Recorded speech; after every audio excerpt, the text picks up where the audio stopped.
मसीह यीशु की बाबरकत खुदावंद और जलाली नाम में आप सबों की सलामती हो।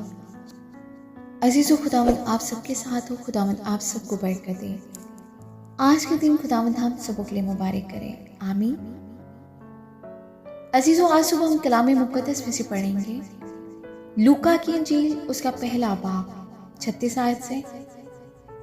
और देख, तेरे रिश्तेदार अलिशबा के हाँ भी बढ़ापे में बेटा होने वाला है, और अब उसको जो बाँझ कहलाती थी 6वां महीना है, क्योंकि जो कौल खुदा की तरफ से है वो हरगिज़ बेतासीर ना होगा।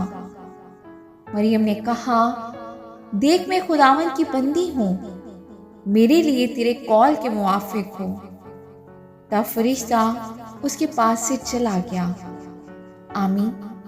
खुदावंद के जिंदा पाक कलाम के पढ़े और सुने जाने में उसकी बरकत हो। खुदावंद का शुक्र हो। अजीज़ों, आज के कलाम के वसीला से खुदावंद हम सबों को बरकत दे।